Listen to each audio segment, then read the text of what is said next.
Hi. Hey everyone. I'm Kevin. I'm Emalie. Welcome to Viva Physical Media. Welcome to Viva Physical Media. Damn. Welcome to Viva Physical Media. Wow, that was a lot, saying that a lot. We're here. It's a Monday. Mm-hmm.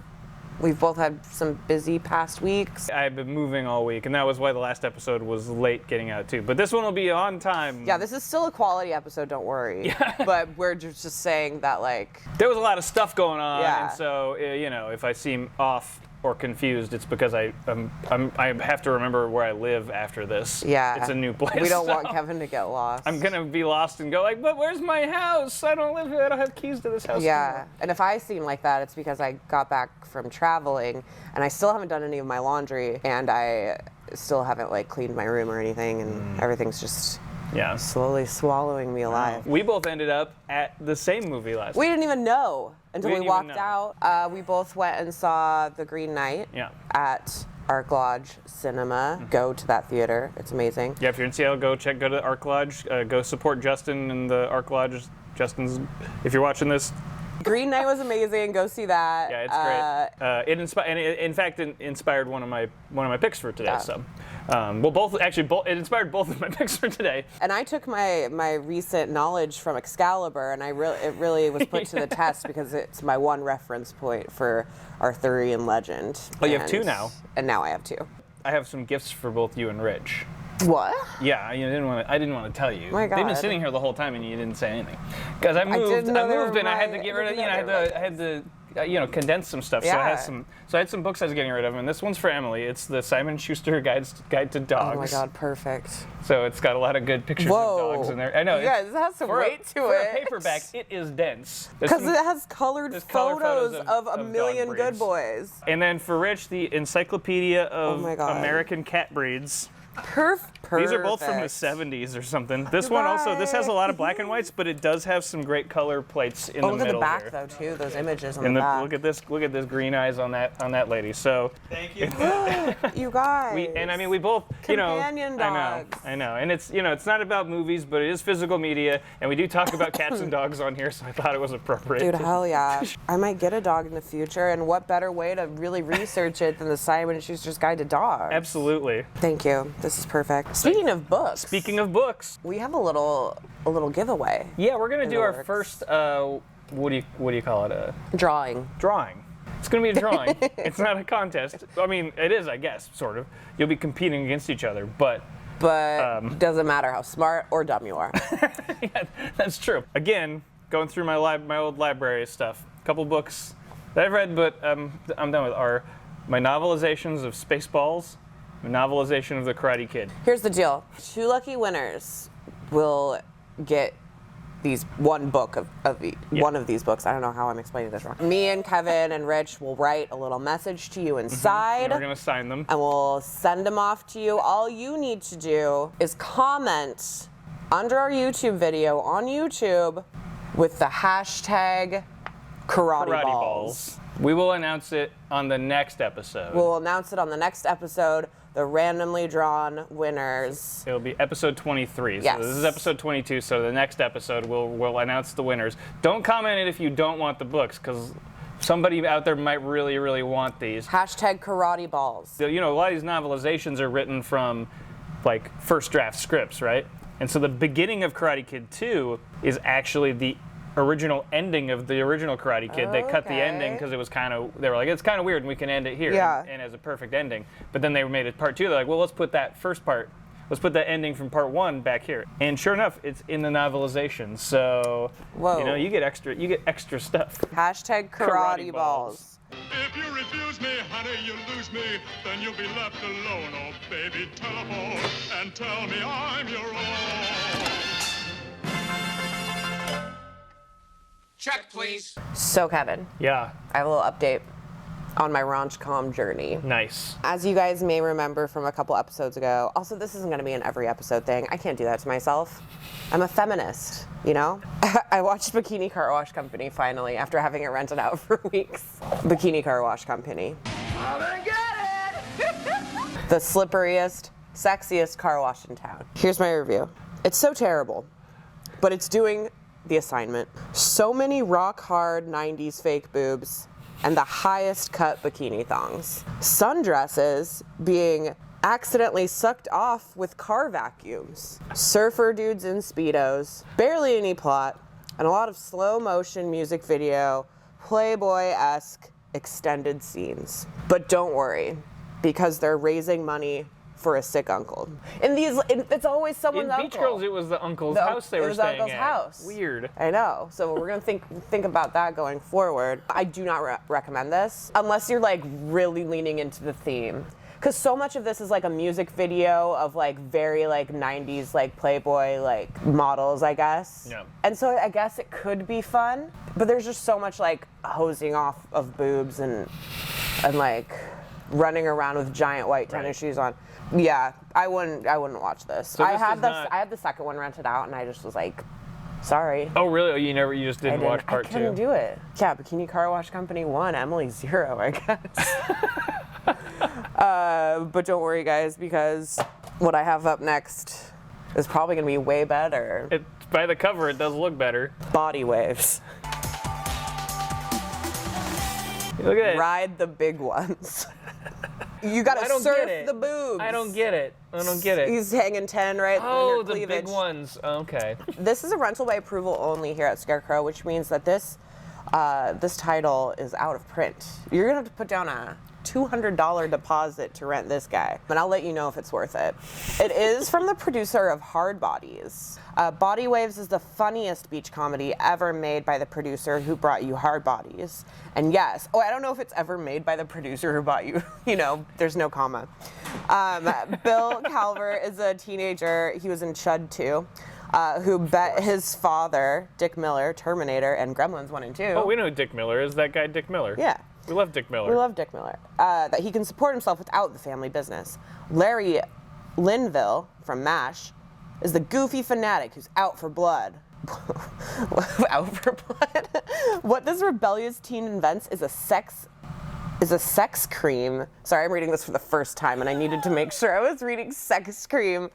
And I was. What this rebellious teen invents is a sex cream that sends boys' hearts racing and girls' sex drives through the roof. 1992. So I'll let you guys know about this. Wow, this could be a great beach movie too. It could be a great beach movie. Sarah, if you're watching, I'll let you know this is worth it. Yeah. Roger Corman presents. Yep. So you know it's good. Traffic is still backed up for miles. This is Jetcopter 3 out.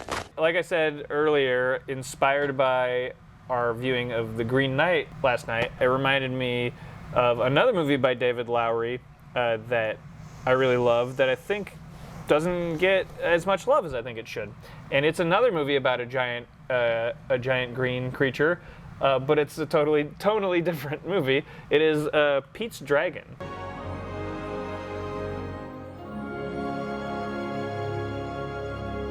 And this is David Lowery's remake of Pete's Dragon from 2016.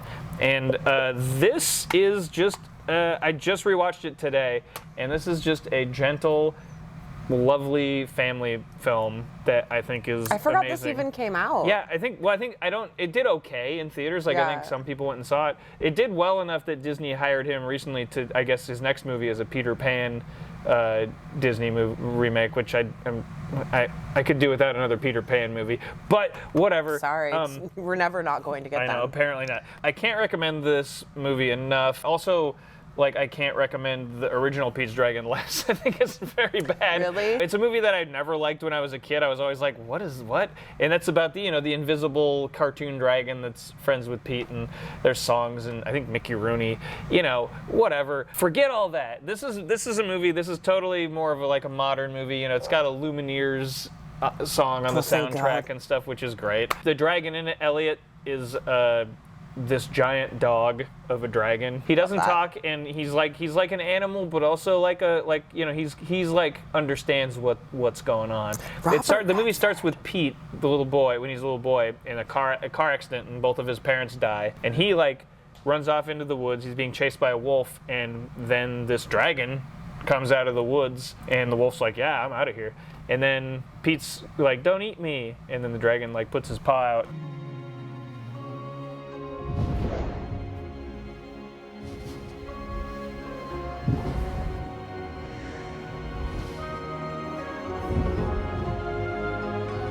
So then it cuts to 6 years later. Pete's been surviving in the forest with this dragon as his friend. He gets found by Bryce Dallas Howard, who's like a park ranger, and she's married to a very bearded Wes Bentley. A bearded Wes Bentley. A very bearded Wes Bentley. Yeah, he's like runs the like logging company. So it's sort of like they're married, but it's also like their jobs are a little bit at odds. Yeah. You know? I saw Robert Redford's on the back there. Robert Redford, yeah, and Robert Redford is very charming, old Robert Redford. Actually, the movie that Lowery did before Green Knight was the Robert Redford one I forgot about, which was All Is Lost? The Old Man and the Gun. Old Man and the Gun. Which is very good. Robert Redford is introduced telling a story to these kids in the town. As far as I know, not one soul has ever actually seen this dragon. Except me. You saw a dragon? I sure did. Oof. I sure did. You got me, movie. Yeah. You got me, Robert Redford. He's like the grandpa in this. And every of this time little girl. It snows. And it's kind of about finding a new family, leaving him behind, and people going like, believing in dragons, is the dragon real? Because he can turn invisible. And they don't go into a lot of detail of like, here's how the dragon works. There's these sort of bad guys that are trying, that are like what, we're gonna catch the dragon or whatever, and there's a bit of an environmental message a little bit because the bad guys are loggers. But even then, they're not really bad guys. It's Carl Urban, who's like Bryce Dallas Howard's brother-in-law, Wes Bentley's brother. He's just a guy. Yeah, they're just doing their job. I think it's very sweet. I sometimes get asked about family movies to recommend, and I've been going to Hotel for Dogs lately because we watched that, and I do think that's a very charming movie. Great movie. But I think this is one of my favorites from the last several years. And I think this is one that a lot of people haven't seen. And it does have a few scary parts, especially towards the beginning when he loses his parents and stuff. Yeah. But mostly it's not. Does it have scary. a really It's very sad somber ending? and kind of. No. Okay. It has a very perfect ending. Pete's Dragon from 2016, from the director of Green Knight, out in theaters now. Hell yeah. I don't know. I Can think you see the director in both movies? Yes, yeah, you totally can. You can? Oh yeah, and I think that this one is as much his movie as Green Knight, which is another thing I love about it. It's a Disney movie. This is a big budget family movie. But it didn't get sucked into the machine of No, if anything, it's like that thing where you see him, compromising in ways that are fine. It's certainly not like the slow burn the Green Knight is. Yeah. But it is. In both cases, it's telling the story the way it's supposed to be told, and I think it's really good. Pete's Dragon, if you want to see an adorable dragon, the most adorable dragon you've ever seen, it'll make you cry. I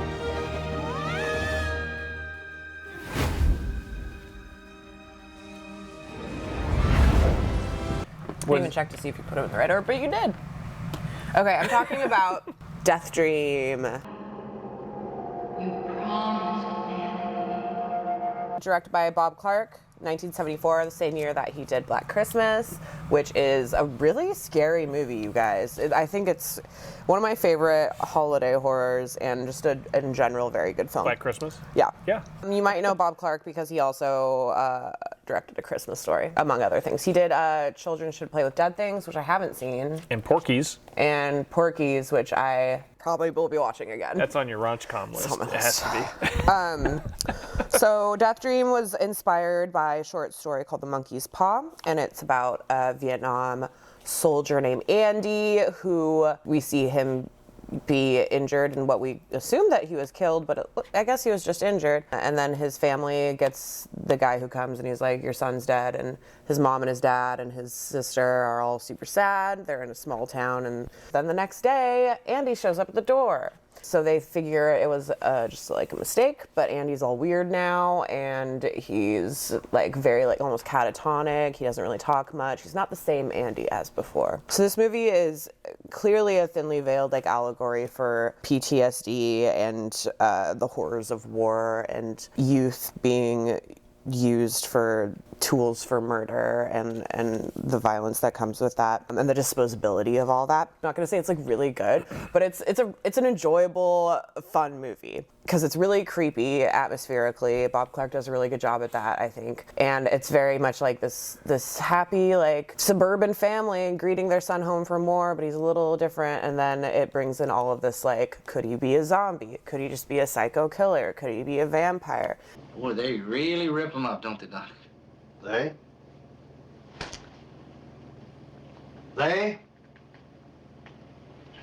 Yeah, they really do. And you kind of watch him unravel. Yeah, it is kind of depressing, I guess, but there's also like some funny bits and pieces in there. The final scene is like very sad and haunting, and it ends with the line that the mom says, and she says, "Some boys never come home." There is a dog death scene that I want to warn you guys about because it's like pretty disturbing. So just like look away, have someone else watch out for you. Tom Savini did the effects, which are as to be expected for 1974, but whatever, take that as you will. I think that's cool. 1974 effects. I mean, some people think it's stupid looking, but if you're a fan of like practical effects, it's pretty good. And Tom Savini was just starting out then too. I mean, that was like that was pre-Dawn of the Dead. I think it's it says here it's the debut on the back of this. On the back of this disc. Tom Savini was a Vietnam vet. When you read interviews with him, he talks about how I didn't even think about one that. of the reasons how he learned a lot of stuff about makeup effects was like in Vietnam, like seeing, and then he seeing debuted people. on this movie. Yeah, that's interesting Yeah. for sure. It surprised me with how much fun I had watching it and how good it was. So DeathDream, also known as Dead of Night, is another title for it. And then if you haven't seen Black Christmas, also check that one out as well. And if you haven't seen Christmas Story, check that out too. Yeah. Oh, it also was released under, I'm just reading the back here now, it was released under the titles The Night Walk and The Night Andy Came Home, which I kind of like. Well, I kind of like that better than DeathDream almost. Yeah. So yeah, DeathDream, give it a shot. You won't be sorry, and fuck war. You owe me this? My next pick, also kind of inspired by The Green Knight last night. Also just inspired by it being one of my favorite movies. Also, I didn't have a chance to watch a lot of new movies the last couple of weeks, and so I'm like gonna pull out an old favorite. We're playing it fast and loose this episode. And this is one that I think a lot of you probably out there have seen. It is Ridley Scott's Legend.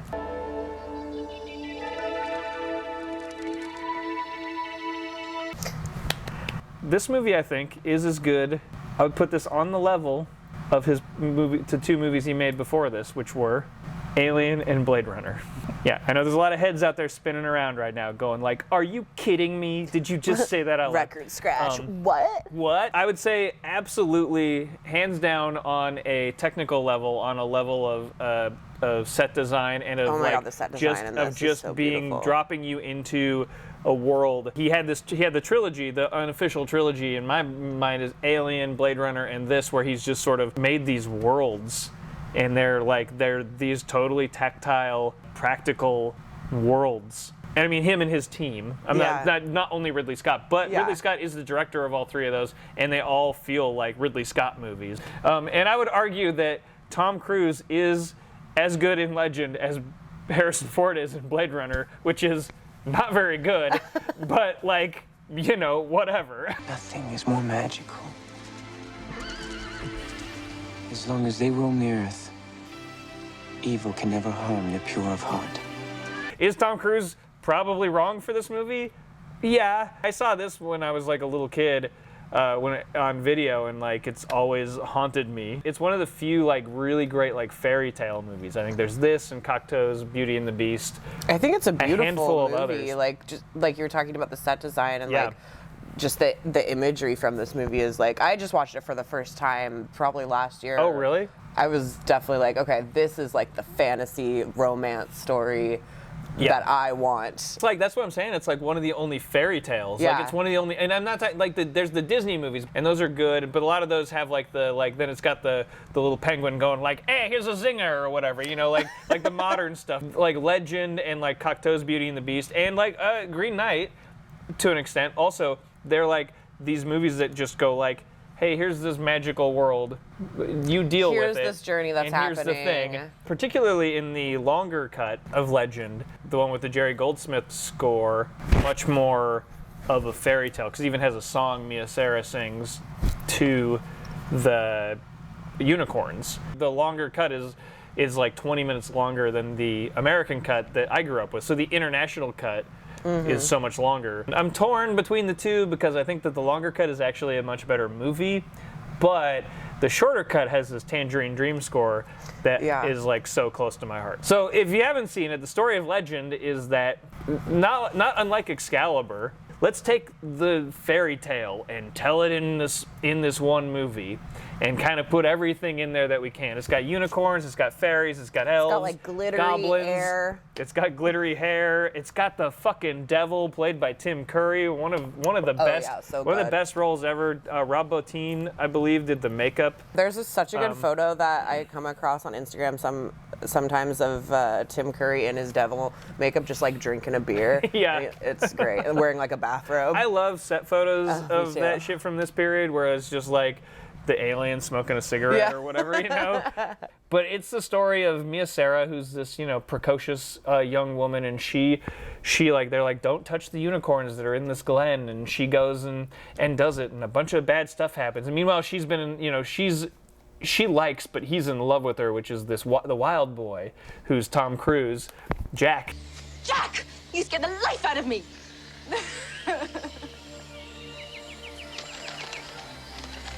He's in love with her, and she thinks he's okay, you know, but she sort of leads him on and stuff. She gets captured by the goblins, who are taking her down to hell, essentially, to, you know, darkness, the devil. Higher, higher, burning fire, making music like a choir. He has to say, does he truly love her? He's got to go save her. The devil has the unicorn horn, and how are they ever going to repair this darkness? I saw this when I was real young, when I was like 5 or whatever, right? It's fucked up. It's a spooky movie. Sour-tasting fairy! It's very dark and weird, and when you're that age, it like really, it's not a movie that holds your hand and tells you like, It you know, has like a scroll, maybe it was like in an age of this and that, but it, you know, I mean, I was growing up with Star Wars and stuff, so I was used to that, but it was kind of, still, this was like weird, and also it's like weirdly sexy too. Like there's a whole part where she gets this sexy dress from the devil, and he's like, let's do this dance and stuff, and it's like, I remember as a kid just being like, am I supposed to be watching this?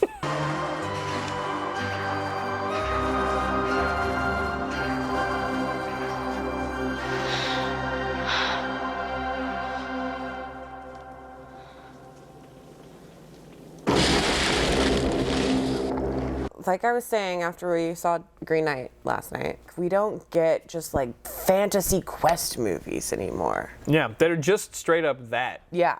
I mean, the last ones were like the Lord of the Rings. Give me like a 112-minute hard fantasy, you know what I mean? Yeah, this is one of my favorite movies. I go back to it all the time. Like I said, I think that the longer cut is superior, and the score is really good, but the one I watch all the time, because it's the one that I want to watch when I'm drunk and at home, is the one with the much shorter American cut that makes way less sense, but has a great Tangerine Dream score. Unicorns, Tom Cruise, devils, shiny things, glittery fairies. It's all of it's in Legend, a movie that I think is still kind of like weirdly underseen. I think is so. a wrong word, maybe. We also have a huge poster of it in Scarecrow. We do. I can't stress enough how awesome Tim Curry is in Dude, this. He's too. great in this. The last unicorn dies tonight. As her blood ebbs, the sun sets forever. It's just some great like costume, makeup acting. Just under like 1 million pounds of makeup in these like fucking, Seriously, it looks in these so hot. fucking like goat hoof things, you know, and these massive horns. It is insane. But it's like still like, that's Tim Curry. That's Tim Curry.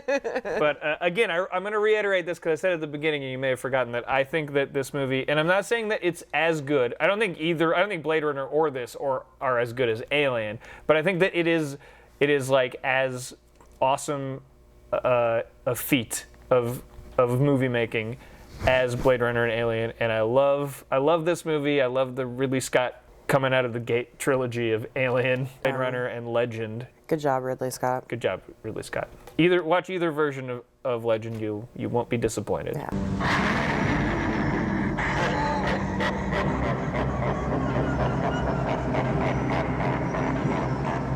It's one of the only movies that I watched while I was on my vacation in New York. I watched Bad Moon. Oh. Bad Moon.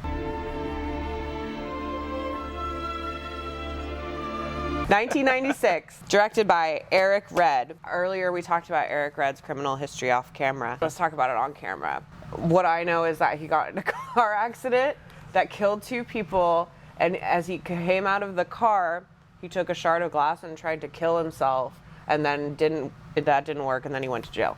So that sucks. He directed some other stuff. He directed Body Parts. He directed The Hitcher?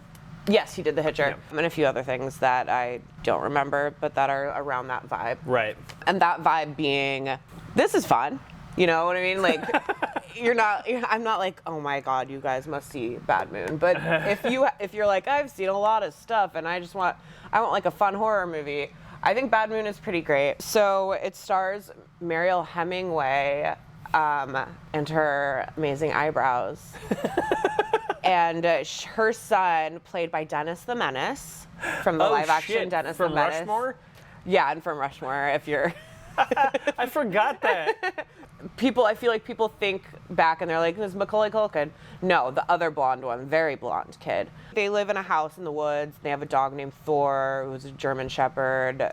Beautiful dog, great dog actor. So Mariel Hemingway's brother lives in a trailer kind of close to their house. At the beginning, he gets his girlfriend, they're like camping, him and his girlfriend, and she dies.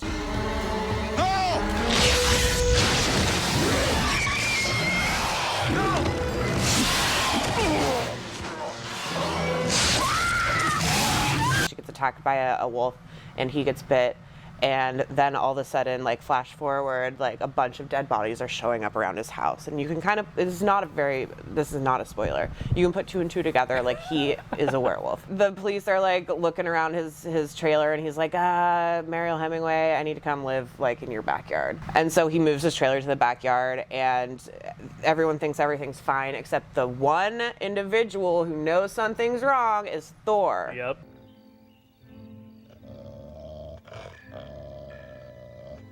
And Thor's like, this dude is not all human. He's a bad boy. Also, Mariel Hemingway's vibe in this is she's a lawyer and she's like a hashtag girl boss. And I say that as a joke because I don't really say it. There's like a part of the beginning where this guy comes and sees Right. Thor out with Dennis the Menace. And he's like, oh, kid, like, that's a cool dog. And he, like, keeps, like, kind of, like, psyching the dog out because he's trying to get the dog to attack him so that he can then sue them. And so he kind of gets the dog to react. And then he's like, lady, I'm suing your house. And she's like, all right, great, I'm a lawyer. And you're like, oh, shit. All right. I've heard about enough, Flopsy. Who's Flopsy, Mom?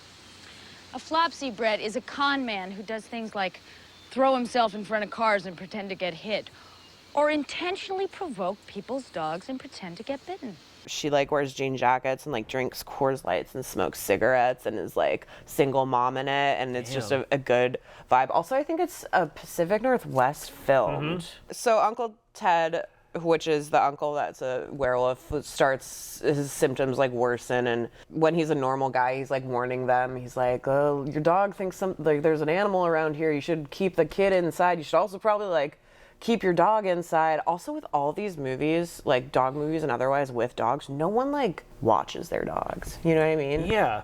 They just let their dog like go roam through the forest, especially when there's like dead bodies being turning up. Like, I don't think you should do that.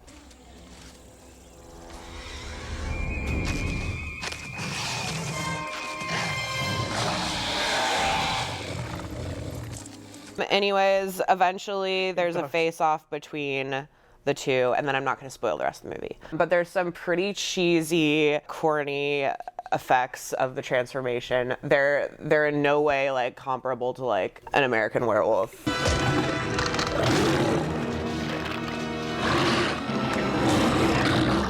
Yeah. But they're pretty funny to watch. But the main standout is the dog's performance. Like we were talking the other episode about dog performances and non-dog He's one of my favorite performances. And if I had seen this earlier, I definitely would have mentioned Thor. This one's almost like I would almost put this as a dog movie, except it's not quite. It's not quite. Thor's not in it quite enough, although Thor is essential to the forwarding of the plot because he's the only one who like really knows something's up until much later than the boy does, and then the mom, etc. But like, there's some funny stuff. Like, there's a part where Uncle Ted like pees on the doghouse to mark his territory.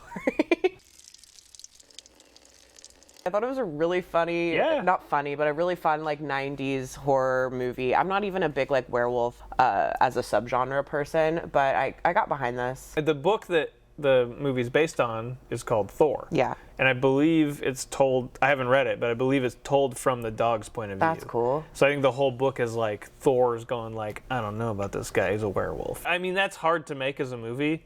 Because you have to be like Baxter or something. Oh, right? They do in this movie, though, one thing I forgot to mention is they do like point of view shots from the dog, from Thor. But what they do, it's weird because what they do is they squish it's like not like a fisheye or anything. It's just like a squashed frame. They only do that a few times. I think they might even like give it up towards the end. I thought this was a fun movie to throw on. It was better than I thought it would be. And I think you should check it out.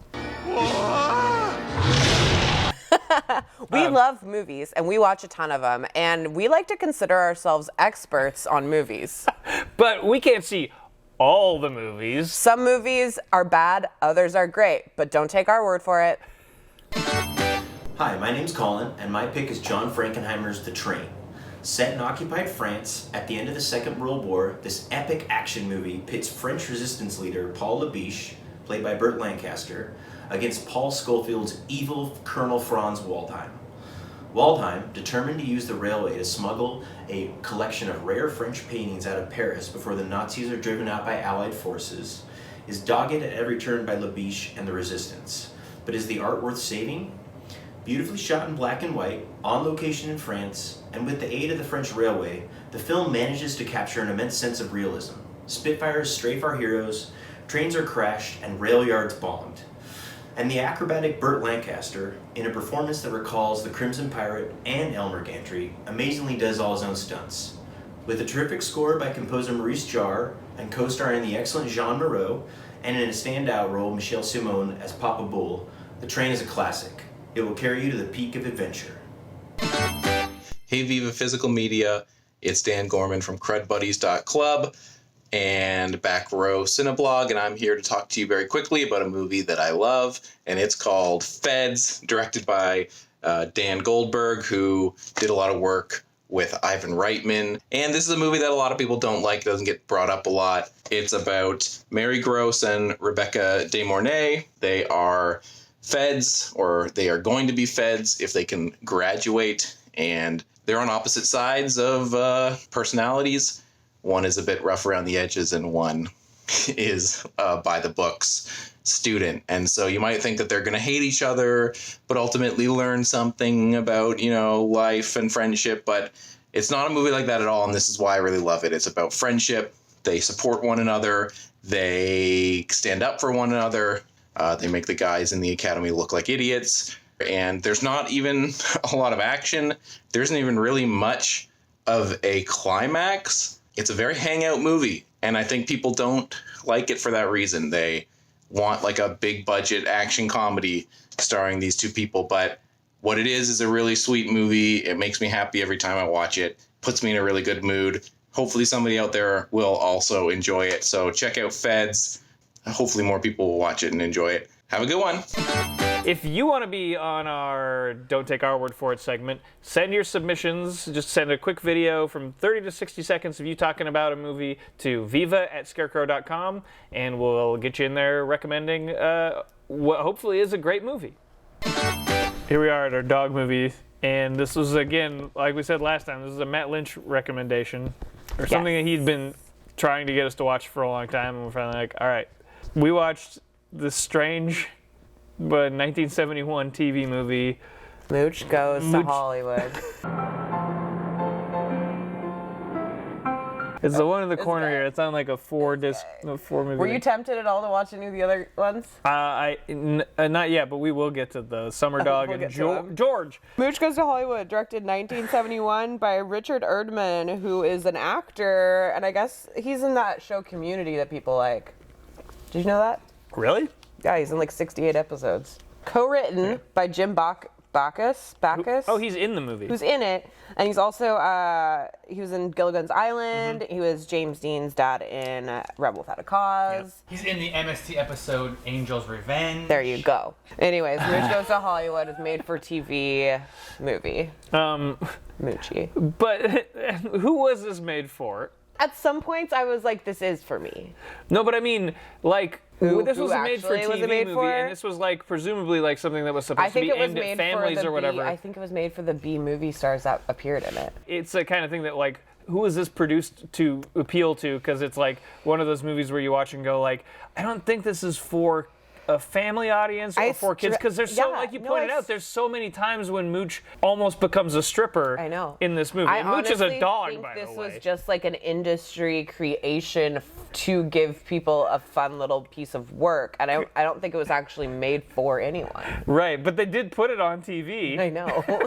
The dog in it is played by Higgins, who 3 years later played Benji. Yeah. His most famous role, but had been on Green Acres, Petticoat Junction, a bunch of other TV shows. Very good throughout dog. his career. He had a 14-year career, and actually Benji, which I didn't realize, Benji was the end of Higgins' career. Like Benji, Higgins came out of retirement to be in Benji. Movie? 1974. And this is 71. This is 71. Okay. So he'd been in TV shows and stuff before this and before Benji. But it's funny because I always thought Benji was like, yeah, it's Benji, and then Benji the dog was in all those other movies, Benji the Hunted and stuff. You know, I don't think Higgins was in any of the other Benjis because Higgins, you know. Benji lives forever.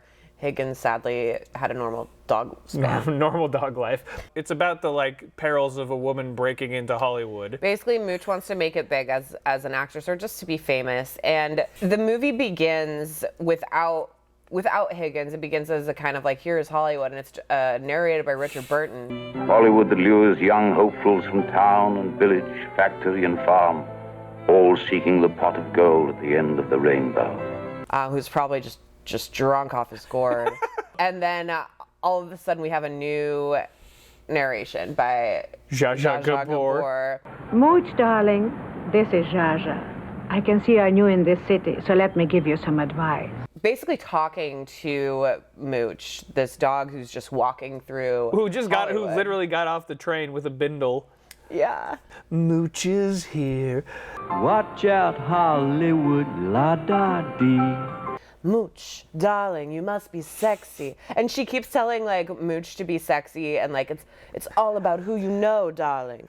One of the first things she does is walk past this adult theater. And Zsa Zsa Gabor goes like, no, that's not for you. Keep your fur on, Mooch. Keep your fur on. And I was like, oh my God, was Mooch about to be an adult film star? Like, oh my goodness. There's a running gag where Mooch keeps going into places and getting thrown out. Yeah, at one point, Mooch sees the Playboy Club, and Zsa Zsa's like, go in, try, that's a bunny. And it's like this like Playboy model wearing like the classic like vintage like ears and stuff. And then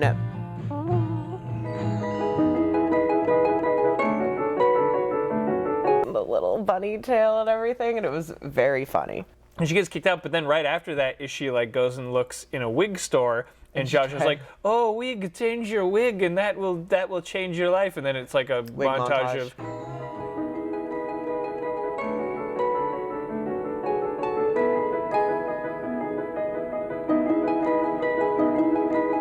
I love it so much. But another thing that Zsa Zsa really tells Mooch she needs to do is to like find a famous and rich man to like be her companion. Yeah, it's a little messed up, but yeah, Zsa Zsa's advice is like, it's like you can take it with a grain of salt. But the first guy she meets is Vincent Price. Vincent Price? It's Vincent Price. It's really Vincent Price.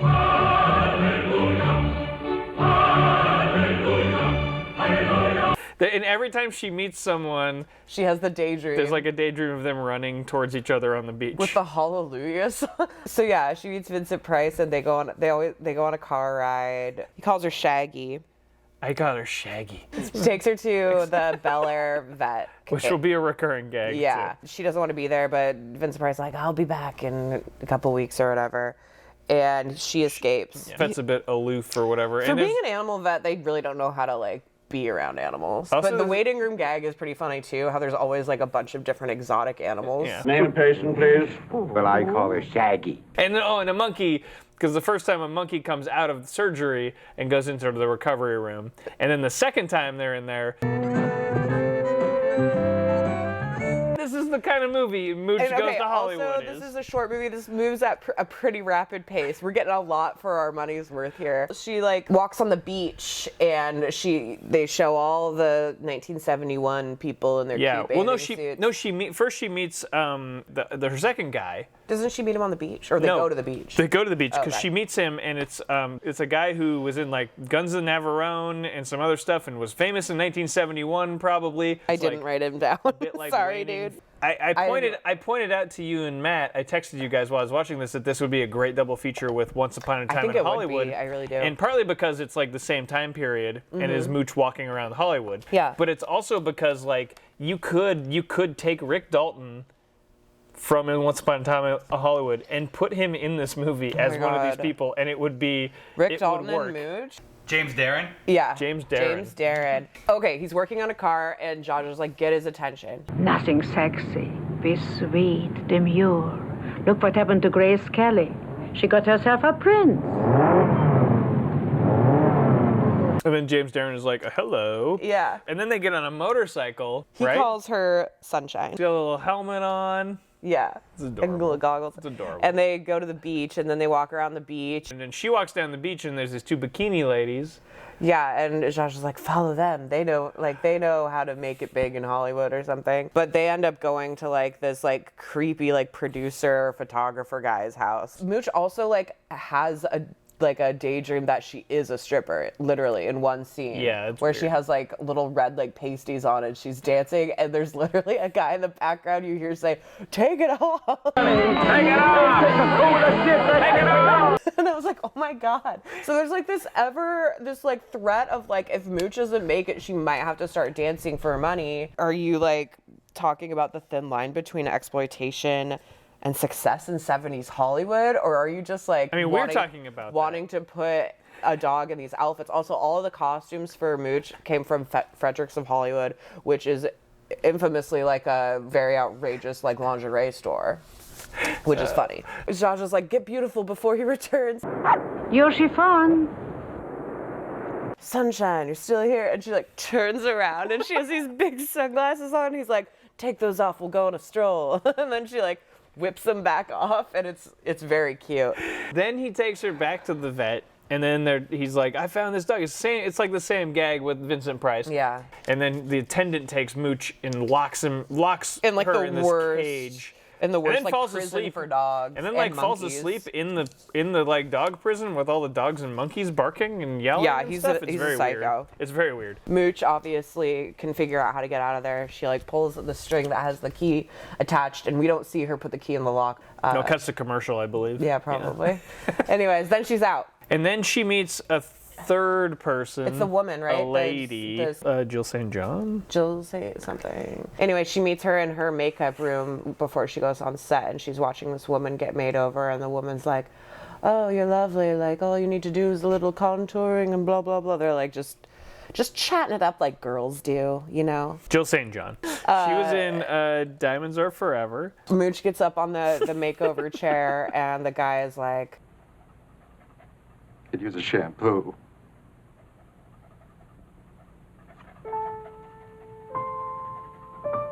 Then it cuts to her new look, which is ears and pigtails, huge fake lashes. It looks really Does she have like a dress on, or something? Not that she dress, has but she has some kind of weird. She has like a diamond collar, and like yeah, it's fucking and weird. Jaja is delighted. She's like, "Oh, Mooch, this is look what at you're you supposed to now. look like. Now you finally made it." And then she goes to a party. Wait, does that happen before or after she meets Jim Backus? So she goes to him, and then he's like, "Let's go to this party." Everyone's just meeting this dog, and it's like, "Yeah, come for a car ride." And I think in there. Oh, and then they drove past. Don't they drive past the vet? Like they're driving, and you see the yeah, the they vet, don't do and the she's vet like, gag again.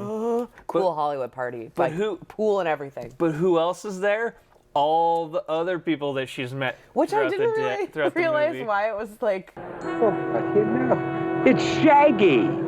Hey, that's Sunshine. Well, hello, princess. Don't just stand there. Hide. Oh, wait, she's been lying to us this whole time. She's not Shaggy, Sunshine Princess, or Mrs. Magoo. She's like just trying to climb her way up the social ladder. And they like framed it like that, even though I didn't see that coming at all. I thought they were just going to be excited to see her. We thought you were cool. Yeah, we did. So she's walking and Jaja's like, oh, sometimes it doesn't work out. And we're like, great. Like, is Mooch about to dance for money? About to be a stripper. Which is like, it's fine if she wanted to do that, but that's not the case here. You know, like we support that, but that wouldn't be the case here. Eventually, like Jaja's like, oh, one last chance. And you see like a rich guy pulling out in his convertible and he has sunglasses on, and Mooch is like, okay, and she like hops in the car. That guy's driver gets in and starts driving him away. Yeah. And who is it? It's the vet from Bel Air Animal Clinic.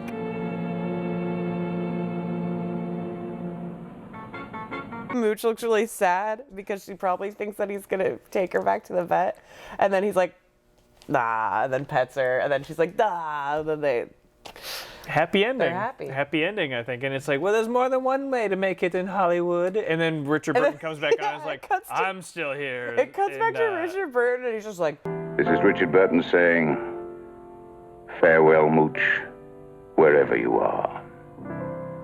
But you know, Richard Burton needed the money too. It was like really like a thing where a bunch of actors that some producer knew needed money, and they were like, "Hey, I got an idea." But also, if you like seeing like 60s, 70s Hollywood, Mooch really does take you on a little tour. It was bizarre, but it was also delightful. I loved all the costume changes with the dog. It's like it didn't make me laugh out loud, but it made me be like, "Ha!" like that, just like one, "Ha!" It's like a sort of weird. Maybe kind of gross, but also like interesting. Like it wasn't meant to be a commentary, I don't think. No. But like, also Mooch does really cute things throughout. Like someone will like litter and she'll like pick it up and put it in a trash can. Jaja has little bits of advice, or not advice, but more commentary. Like, that's a man for you, darling. One moment full of promises, and then the next you're thrown away like a broken toy. It was supposed to be a delightful romp for the whole family to watch on TV, presumably. I don't know. Yeah. I don't know who this was for, but if you're into like looking at cute dogs like dress up, I don't know what do you give this? I give it 3 paws up out of 4 because I think that it was. I'm like happy I saw this weird bit of film history and cinema and weird bit of Benji that I never saw. You know what I mean? So that's me too. I had 3 because it's certainly not 4. But it's so interesting. It's so, like the fact that this exists and that we watched it exists. Yeah, exactly. Like, and that you can rent it at Scarecrow. We haven't, and it's on 2 different DVDs. One of them is this in the children's live action section. The other one, it's on like this Mickey Rooney thing that's in the film noir section. It even says so a canine adventure for the entire family. Mooch went to Hollywood, and we're all sort of the better for it. Yeah, I think so. Next up. What do we have next? It is your fault, but it's fine. It'll be fine. We have an offer that we can't refuse. The Dog Father.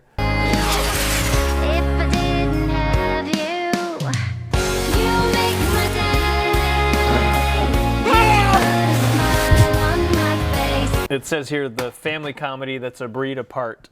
So you got this giant. New to the collection. New to the collection, yeah. So this is new to Scarecrow. You got this bulldog with a tag that says Sonny wearing a suit, and Chris Parnell wearing a bathrobe, and a kid with a super soaker. That's all I want to know before I go into this. I came imagine across it's going to be great. When I was working on Saturday, I came across this cover, and ever since I couldn't get this image of this bulldog with a bone as a cigar out of my head. I think it's really important that we watch this, Kevin. It is. And so our next dog movie is going to be The Dog Father. Good girl. Episode 22. In the bag. In the bucket. In the bucket. In the bucket. And you know what else is in the bucket? Nothing. Sticker. There's some stickers in here, but no movies. No more movies. No more movies. We talked about all of them. I hope you guys enjoyed our episode today. Yeah. It was loosey-goosey, but I feel like we gave you some good recommendations. I think it was good. I think it was good. Yeah. as always, if you're in the Seattle area, come and visit Scarecrow. Yep. If you're not, you can still rent from us. We do rent by mail anywhere in the country. Yep. We will ship things to you that you could not get on streaming services. So look into that. Our website is scarecrow.com. If you have any questions or comments about the show, tell us how much you love it. Email us, viva@scarecrow.com. Send in your recommendation videos for Don't Take Our Word For It segments. Yep. And yeah, like this, comment, share, subscribe, whatever. You know what to do. You're smart. You're an adult, probably. Next time we'll be back with some more awesome movies plus Dogfather. So like, don't miss it. Cool. Until then, Viva Physical Viva Media. Physical Media. Bye. Bye.